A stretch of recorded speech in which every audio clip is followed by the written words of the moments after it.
So it begins.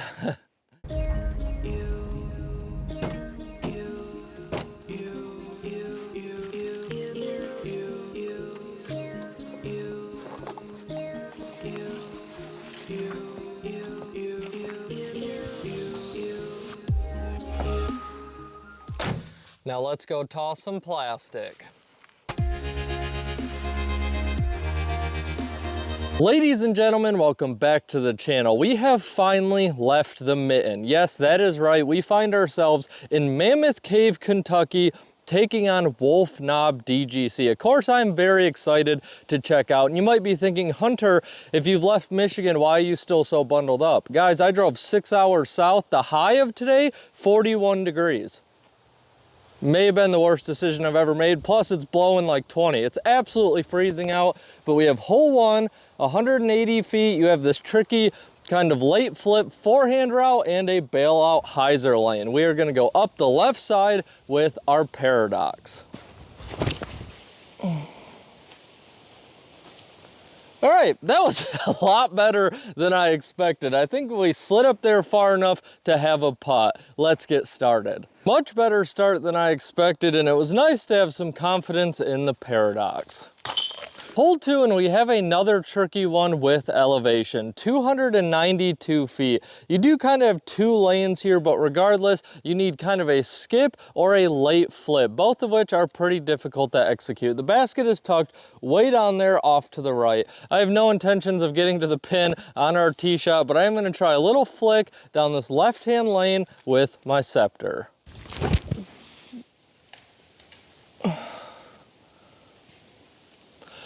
That got a little lucky. It was a good throw, but I'm pretty sure that I thinned a pretty small needle, but regardless, I'm very happy with that. We have left ourselves a tricky putt, probably around 62 feet, and it looks like there is a sharp drop off right behind the basket. I'm gonna try to give it a soft bid. I have a feeling if I run it at all, we're gonna be fighting for bogey.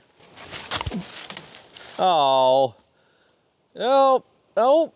Nope.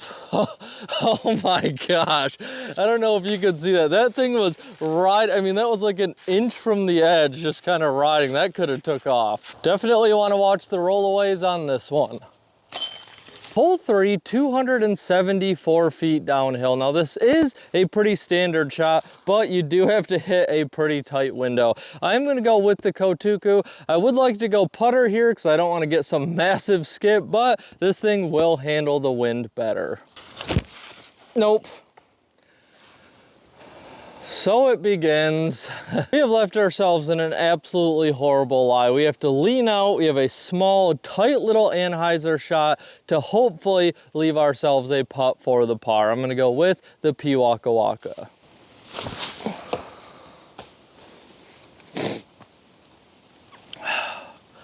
We'll take a bogey. We're still left with about 100 feet. You can go with a turnover flick sidearm shot or a light ante. I'm gonna take my Pro Rhino, go the light ante, take our four, hopefully, and move on. Float up there. All right, that's what we needed. For the four. One funny thing that I've learned about disc golfers is everyone thinks they play in the windiest situation. Now, I am traveling all over. I don't really care, but I have battled some very tough windy situations. Renegade Trail 45, here's around 40. It is ripping through the woods, but no matter how windy I say it is in the video, I'll get at least 2 comments saying, wind, you know nothing about wind. You need to go to, the middle of Kansas. Like, what, does it just average 70 miles an hour every day? Every time you play disc golf in Kansas, does it average 70 miles an hour? Like, it's not a contest, guys. I'm just letting you know what's going on while I'm playing. Hole 4, 504 feet through the woods. Looks like it is mostly just straight. Now, the play here would probably be like the Envy, lay up a lot of placement shots in these long woods courses, but I'm gonna disc up a little bit. I'm gonna go with my champion Leopard. Oh yeah, hold that line. All right, that is exactly what we were looking for. Not sure how far we made it, but we should have a look at the pin. Shots like these are always a bit frustrating for me because I did kind of lace the fairway, did everything I wanted to do, but without knowing the exact distances for the landing zones, we don't really have much of a play at the pin. If we were 10 feet farther, we would. If we were a little shorter, we would, but we just landed in a very unfortunate spot. I'm gonna go with this very touchy left-hand late flip shot, and we are gonna go with the Paradox. Oh, man, I couldn't even see that from the lie. That throw felt so good.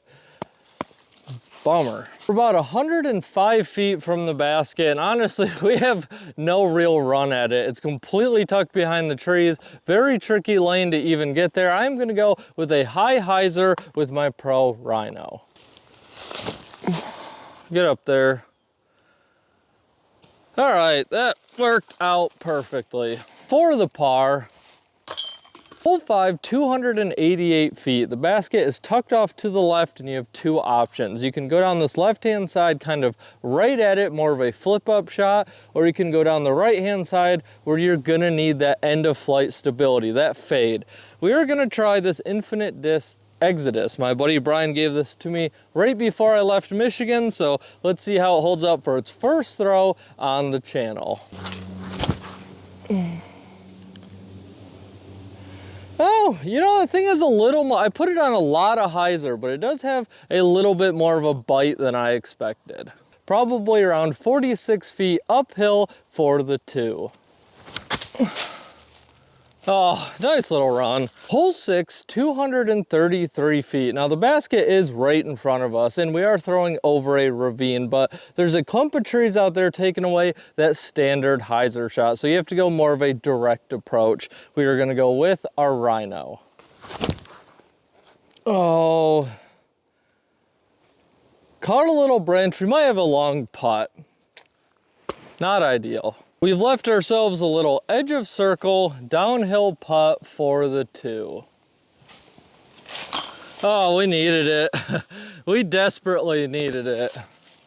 One thing about this course, it is truly out in the middle of nowhere, located right by Mammoth Cave, and they actually offer cabin camping. As you can see, there is one cabin over there, and then there's another one through the woods there. Now that sets up for a perfect long, you know, mini vacation, fun getaway weekend, whatever it may be. Some great secluded camping and some disc golf. It's a win-win. Hole 7, it looks like we are in the short location, 372 feet. As you can see, we are throwing a mile, a country mile uphill on this shot. There's this wide kind of flex lane going up the right-hand side, or this kind of dead straight flip up going right at it. We are gonna try to go right at it with our Wraith. Oh, it felt like a really good throw. Oh yeah, I could not have drawn that up better. I am beyond thrilled with that drive, and this is a huge putt. This would be a great hole to pick up the 2, probably around 36 feet uphill. That felt like an absolute waste of a perfect drive. It is such a bummer. I really have not played much the past month. I've been so busy trying to prep for this trip. I really hope I can get back on track, kind of get my skill level back to where it used to be. Hole 8, it's only 164 feet, but it is quite a bit uphill. We're looking right at the basket, but naturally there are trees in front of it. We need a strong end of flight fade. We are gonna go with our Rhino. Oh my goodness. Oh, the ceilings here are so low. They're not just low, it's just random branches. So they are quite hard to see. I didn't even see that branch we hit. We're gonna be fighting for it. We've left ourselves about a 43-footer way uphill hyzer putt for the 2. Hopefully we can get a little redemption. Oh, come on, don't roll, thank you. I don't think I had the mental fortitude to deal with a 100-foot rollaway right there. Hole 9, 326 feet, dead straight downhill. The basket is tucked off to the left a little bit, but really the difficult part is maintaining that straight flight with the massive elevation drop. We are gonna disc up instability and go with the Kotuku. That should be really good, I think.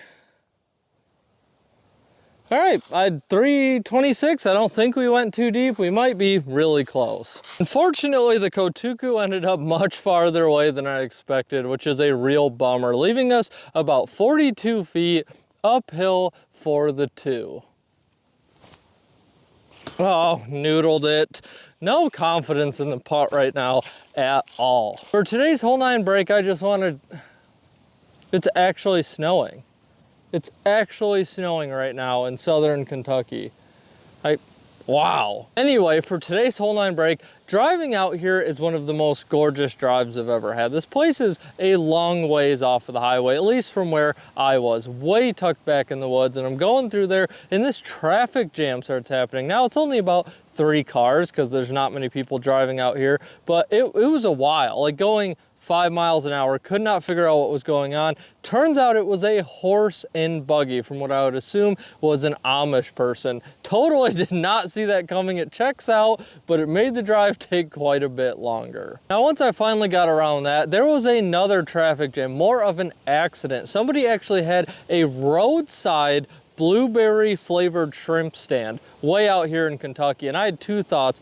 How did the shrimp get here? 3 thoughts. How did the shrimp get here? Who on earth is selling that, and how can I get some? You know what I mean? But it turns out the stand actually fell over. The whole road was covered in blueberry flavored shrimp. And then it happened. I walked up, helped this poor individual out, and realized it was Craig. Now, this is all of our worst fears. We all wondered when Craig would catch back up to me while being on the road. And for any new people here, you might be wondering, what on earth am I talking about? Well, that's exactly the point. Hole 10, and we have a nice change of pace on this one. It's only 200 feet. We have this nice little tunnel, and then it opens up out into a field. We are gonna go with the forehand, and we are gonna go with my splice. Skip up there. All right, I think the wind held us quite a bit straighter than a splice should have gone, but hopefully we've left ourselves a putt. To no surprise, we have left ourselves another long one, probably around that 36-foot range. And one thing that I wanted to ask you guys about, can't believe I made that, apparently I just need to not pay attention, is I know when you travel around, discs will fly slightly different. I don't know if it was the wind, plus maybe just different elevation, but this splice, if I could throw it that straight again, I would be shocked. Hole 11, 217 feet, and we have another very narrow fairway here. Just looking right at the basket, way uphill, and it's also on the side of a hill, so rollaways are a big factor. It does look like there's a wider kind of big Annie lane, but with all the random branches everywhere, I'm not gonna trust that. So we're gonna just rifle right at it with our Envy. Yep, kind of what I expected. It's hard because you want to hug this side of the tee pad to open that up, but it does kind of concave in. You see that a lot with turf. I think like Pro Tour courses have a concrete tee pad with turf over it, I think, where if you don't commit to that, eventually it just starts caving in. I would guess we're about in that 90-foot range. And like I said, I am quite worried about rollaways. We do have kind of a slight Annie shot. We're gonna go with the Pro Rhino. Hopefully the gumminess can keep us flat on the ground. All right, I think that'll work. For the par, hole 12, and without question, this is the most fun hole that I've stepped up to so far. 306 feet, a mile downhill, but has not deviated from the theme. We have a very small fairway that we're trying to hit. I am gonna go with the Kotuku. Oh, that thing just turned over immediately. Oh man, it's so hard. It's so hard. I don't know how to handle those extreme elevation plus you're getting just a ripping headwind. Like, what is stable enough? If you would have shown me that blind tracer, I would have guessed that I just threw the P Waka Waka. That's how fast our Kotuku bent over, and we are desperately fighting even to have a putt to save our par. We have a terrible lie. I'm gonna go with this very small, very finicky, dead straight little flip up turnover shot with the P Waka Waka. Please be good. It's gone, I think. Really good throw, really touchy throw. It was just riding that wind, and that glide really picked up, and it just went and went and went. We've left ourselves another slightly uphill putt, probably around 41 feet for the 2. Oh, you know, now that I've just quit trying to take my time and just speed putting while talking, it's working a lot better. Hole 13, 244 feet, dead straight uphill. I am gonna disc up to the hex. I don't trust the Envy in windy conditions at all. Hopefully we can get a nice rebound birdie. That feels really good. Yep, we did tap a tree at the end there. I think we're right underneath the basket. Much, much needed. For the 2, hole 14, 280 feet. We need to get kind of a late flip over or great for a forehand. The basket's tucked somewhere way out there to the right. We are gonna go with our Valkyrie. Get out there. Nope, caught a tree. Very unfortunate. I was excited to throw the Valkyrie, but we'll have a long upshot now. We still have 132 feet to the basket, and we have to get an insane anhyzer shot up and around here to try to get back to the basket. We are gonna go with the P Waka Waka. Catch the glide. Oh my gosh, what a shot. I really hope that's not too deep. That was P Waka Waka all day. For the 3, just wanted to take a second and show you guys this awesome little shelter there. I would sleep right there, no questions asked. This is right off the fairway of one of the holes. Absolutely amazing. And we don't really get stuff like this in Michigan. Maybe up in the UP, but in most of Michigan, we're not gonna get anything this cool. Hole 15, 611 feet. Looks like it's kind of a dog leg right. Your only option, placement shot off the tee. Extremely low ceiling up there. I assume you got to get towards the end of it to even be able to see the pin. If you mess up this tee shot, I'm sure you're in a world of hurt. We are gonna go with our Leopard. That's too high. Yeah.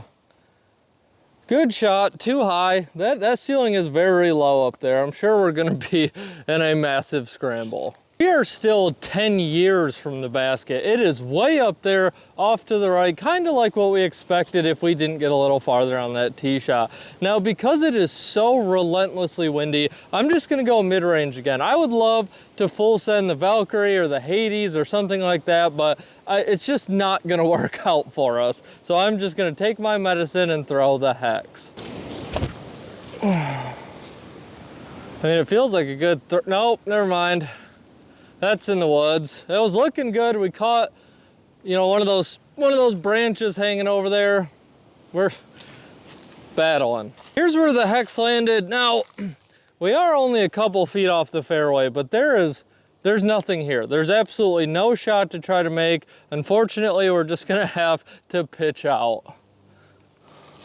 We've left ourselves 123 feet for the best par save of all time. Oh, good run. It doesn't matter. I don't think the Pro Rhino will ever have its day. It's always short. It doesn't matter what the distance is, it's always short. For the 5, hole 16, this is a very pretty looking hole. 262 feet. It is slightly off to the right. You want to slight Annie the entire way. We are gonna disc up to our hex. Oh my goodness, there's just nothing I can do right now. I mean, that was just suction cup to the ground. We have a long downhill putt, probably around 62 feet to save our 2. Maybe? Oh, little pull tapper, old-fashioned pull tapper there. Hole 17, 184 feet. We have a very tight hyzer shot and a small gap that we have to hit to leave ourselves a putt. Now, I've already filmed this once, didn't film it, forgot to hit record, had a park job, much needed park job. I'm sure we're gonna mess it up now. And I left my cart out there just in the battle zone. So hopefully we don't hit it.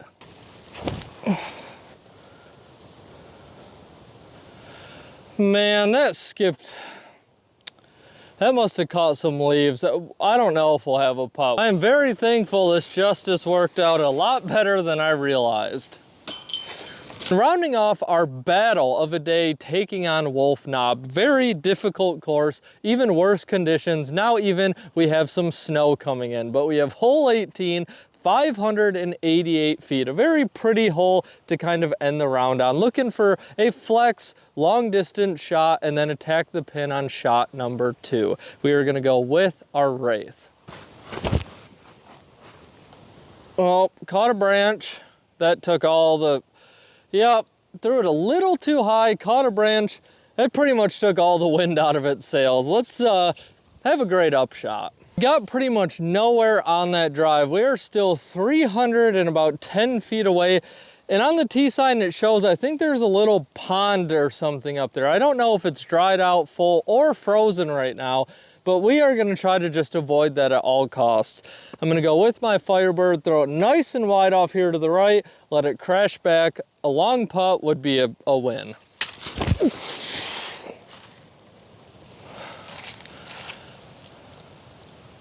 All right, let's see what we got. Well, guys, it's a very good thing that this thing is mostly empty. Very sneaky little water hazard right at the end of your round. We are still probably 62 feet away. Big uphill Annie putt. This would be a great way to end the round on. Oh, not a bad run. I cannot believe it is like legitimately snowing right now.